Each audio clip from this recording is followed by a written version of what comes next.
quick approach to Vedic mathematics. Find the day. Hello dear, जैसा कि screen पर देख रहे हैं टाइटल लिखा हुआ है फाइंड द डे। बेसिकली ये लेक्चर की इंपॉर्टेंस इसमें ये है कि अगर आप हमें कोई डेट देंगे जिसमें डेट, मंथ और ईयर यानी पूरी डेट अगर होगी तो हम उसका डे आराम से बता देंगे कि उस दिन कौन सा डे रहा था। इसकी जो इन्वेंशन की जेलर साहब ने की, तो जेलर्स रूल्स स्क्रीन पर लिखा हुआ है, जेलर्स रूल्स, उसका फार्मूला मैंने लिख दिया है। F इज इक्वल टू के plus 13m-1/5 plus d+d/4 plus c/4 minus का 2c। और इसको डिस्क्राइब कर दिया कि यहां पर k है डेट, जो आप हमें डेट देंगे जैसे 25 मई, तो 25 जो होगी वो k की वैल्यू होगी। मैं भी एप्लीकेशंस लूंगा लेकिन आपको थोड़ा सा एक इंट्यूजन्स दे रहा हूं कि k जो होगी वो डेट होगी। जैसे 25 मई है तो 25 जो नंबर है that belongs to k। m यहां पर होगा मंथ, यानी जो आप मे कह रहे हो वो एक नंबर से आइडेंटिफाई होगा और वो नंबर जो होगा वो m को सजेस्ट करेगा, यानी m is equal to that number, वो मंथ को इंडिकेट करेगा। C और D दोनों ईयर को इंडिकेट करेंगे। जैसे मान लो वो 1995 लिख रहा है, फॉर एग्जांपल 1995, 1995, तो शुरू का जो नंबर है 2 डिजिट 19 की जो वैल्यू है, 19 जो वैल्यू है वो C की वैल्यू है, यानी C इज इक्वल टू 19। और जो लास्ट 2 डिजिट हैं, जैसे मैंने आपको बोला 1995, तो 19 तो हो गया C, लास्ट जो होगा 95 वो हो जाएगा D।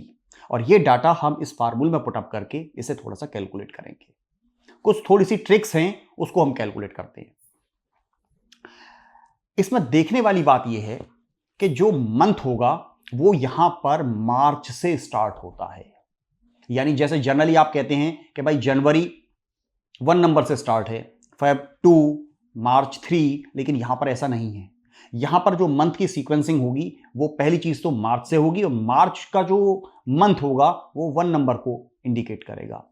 मार्च, अप्रैल 2 नंबर को इंडिकेट करेगा।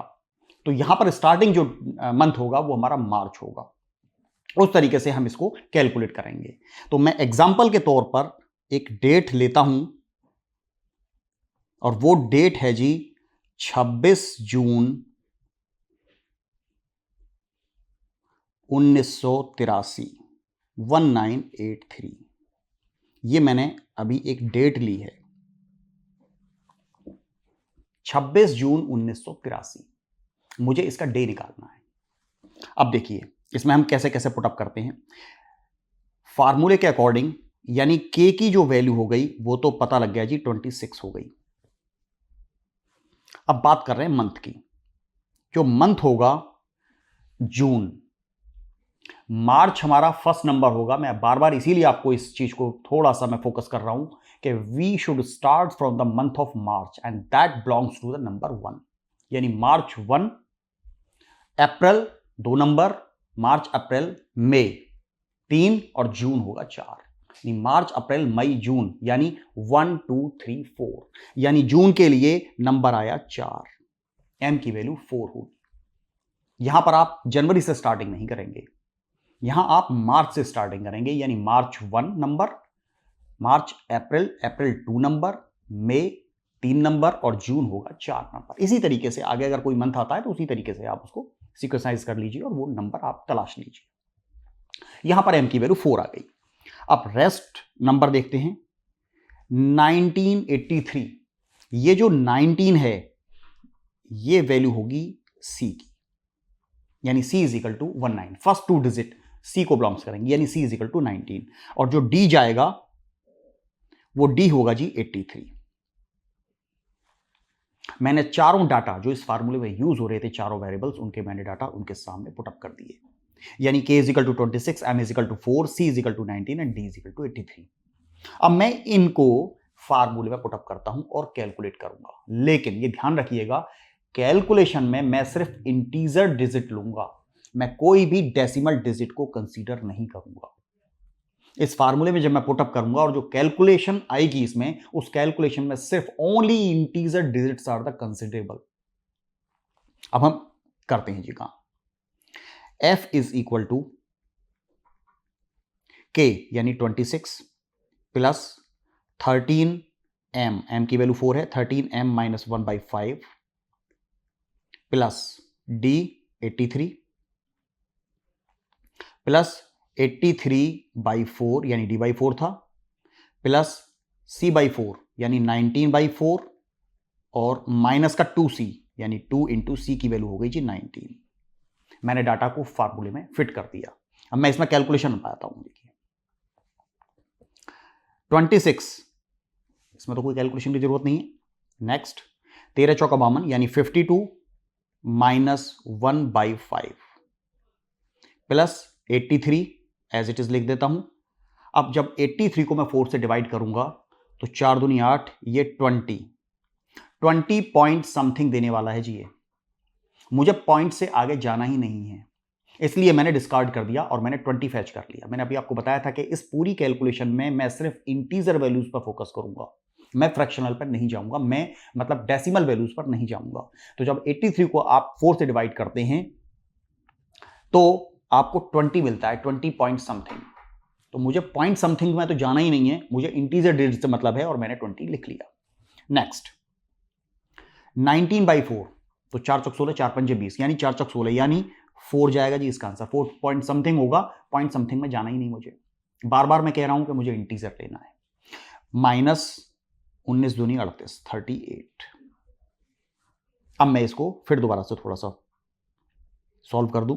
26 प्लस ये हो गया जी आपका 51/5 प्लस मैं पॉजिटिव को जोड़ लेता हूं, थोड़ा सा हेल्प हो जाएगी मुझे, नहीं तो सारे अगले स्टेप्स में लेने पड़ेंगे। यानी ये 83 प्लस ये हो गया 24 माइनस का 38। आगे चलते हैं। 26 प्लस 51/5 यानी 10 पॉइंट समथिंग, यानी 10 ले लिया मैंने, पॉइंट समथिंग से मुझे मतलब नहीं है। प्लस 83 और प्लस 24 इसको जोड़ दिया, 4 और 3 7, 8 और 2 10, 107 माइनस का 38। अब मैं इनको सबको सम अप कर लेता हूं पहले।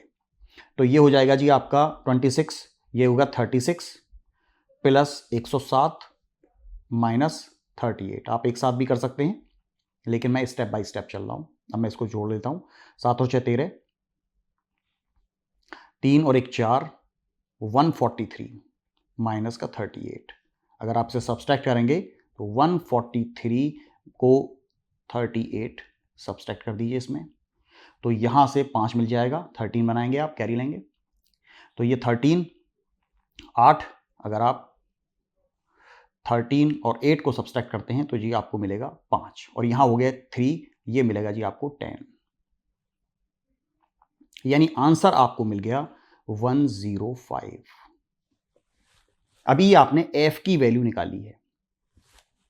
अब जब इसे कैलकुलेट कर लेते हैं और f की वैल्यू जब आपके सामने आ जाती है तो आप एक काम करें, इस f को 7 से डिवाइड कर दें और 7 से डिवाइड करने के बाद आप इसका रिमाइंडर निकालेंगे। रिमाइंडर कितने नंबर का आता है वो देखते हैं।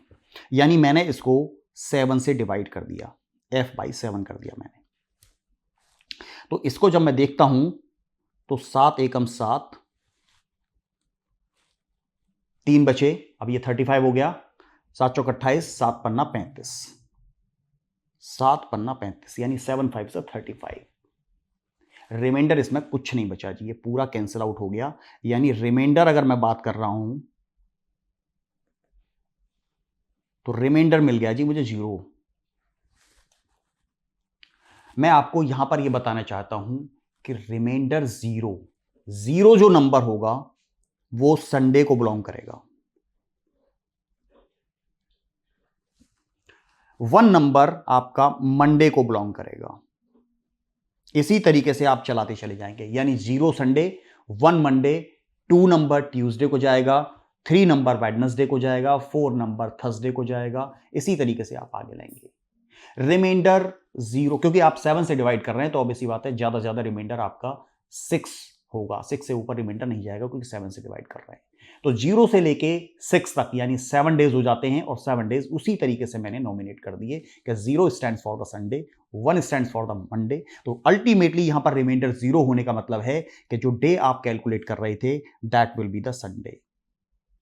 यानी इस डेट को जो डेट मुझे दी थी 26 जून 1983 यानी 26 जून 1983, उस दिन आपका संडे पड़ता है। इस मेथड को आप यूज करके किसी भी डेट का डे कैलकुलेट कर सकते हैं। अभी थोड़ी सी और कॉम्प्लेक्सिटी है, मैं इसी वीडियो में बता रहा हूं कि अभी बहुत सी चीजें अभी कॉम्प्लेक्स हैं, वो मैं नेक्स्ट वीडियो में आपको बताने वाला हूं। प्राइमरी यही होगा, सेकेंडरी कंसर्न थोड़ी कॉम्प्लेक्सिटी आएगी, उन कॉम्प्लेक्सिटी में ही मैं फोकस करूंगा। तो you can see the next video of this topic. Thank you. Another example to find the day of the given date. Screen पर आपको डेट दी गई है 4 फरवरी 2032, 4 फरवरी 2032, ये डेट है आपकी, और इसके लिए मुझे डे फाइंड करना है। फार्मूला आपके सामने लिख दिया है मैंने, ज़ेलर्स रूल्स आपके सामने हैं।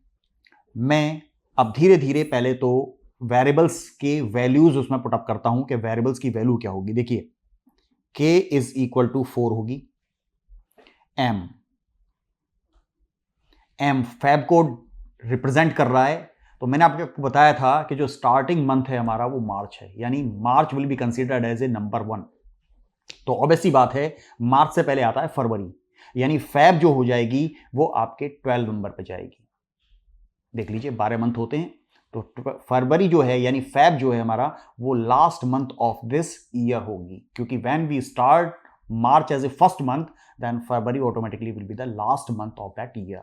इसका मतलब फैब जो है वो हम 12 नंबर से रिप्रेजेंट करेंगे, यानी m की वैल्यू यहां पर 12 होगी।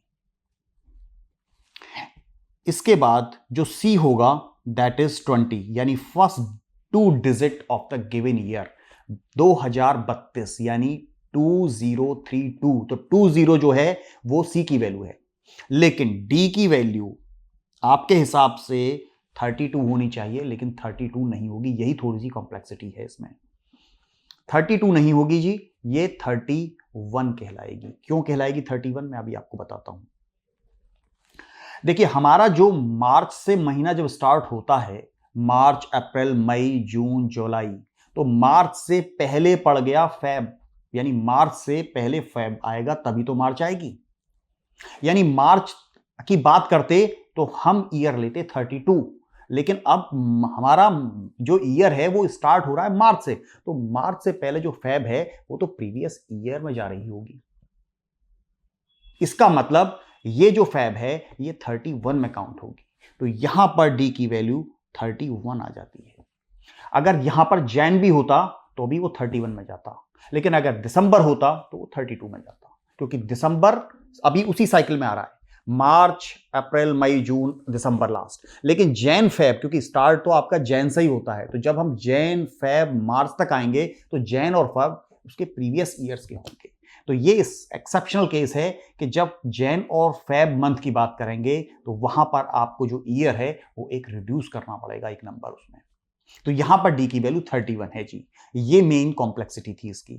अब मैं इन डाटास को फार्मूले पुटअप करता हूं और कैलकुलेट करता हूं और फाइंड करता हूं कि what will be the value of the F. ठीक है जी, देखते हैं।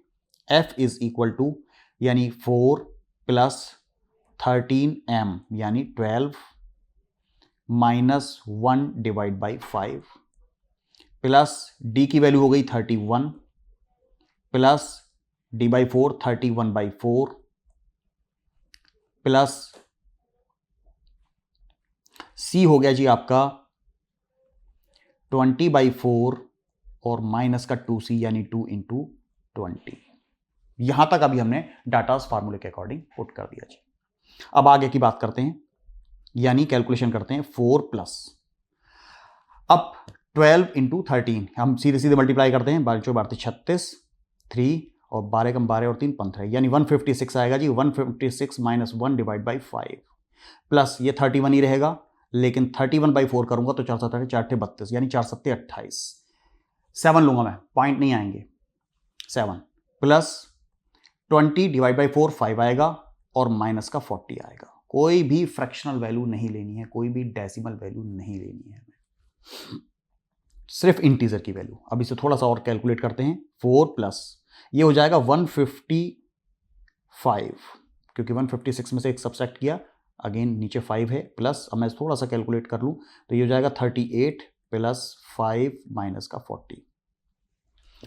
आगे चलते हैं जी। 4 प्लस 5 या 15 और 5 कम 5 31 प्लस ये हो जाएगा जी आपका 43। 38 प्लस 5 43 माइनस का 40। इसको और थोड़ा सा कैलकुलेट कर लें तो ये हो जाएगा 34 यानी 35। 31 प्लस 4 35 और प्लस का बचेगा यहाँ पर 3, क्योंकि 43 में से 40 सब्ट्रैक्ट कर दिया, यानी आंसर जो आने वाला है वो 38 है जी। 35 प्लस 3 इज इक्वल टू 38। 38 है जी आपकी f की वैल्यू, यानी f इज इक्वल टू 38। अब f बाई 7 हम निकालते हैं, और f बाई 7 के लिए हम क्या करते हैं, that is f upon 7 is equal to 38 by 7, और यहां से हम रिमाइंडर को फाइंड आउट करने की कोशिश करेंगे कि what will be the reminder of this division. तो 7 पन्ना 35 दैट इज इक्वल टू 7 पन्ना 35 यानी 7 5 35, और रिमाइंडर जो निकलने वाला है जी इसका मैं लिख देता हूं, रिमाइंडर इज इक्वल टू 3, क्योंकि 35 पर जाके ब्रेक हुआ तो 34, 35 पर ब्रेक हुआ है तो 36 37 38, यानी 3 आपका रिमाइंडर आ जाता है। और 3 रिमाइंडर के हिसाब से मैंने अभी आपको बताया था कि संडे जो है वो 0 को रिप्रेजेंट करता है, यानी 0 नंबर संडे को रिप्रेजेंट करता है। तो अब ऐसी बात है, 1 मंडे गया, ट्यूसडे 2 गया, और वेडनेसडे आपका 3 नंबर पे आ गया। इसका मतलब the day on this date that is Wednesday. That's all.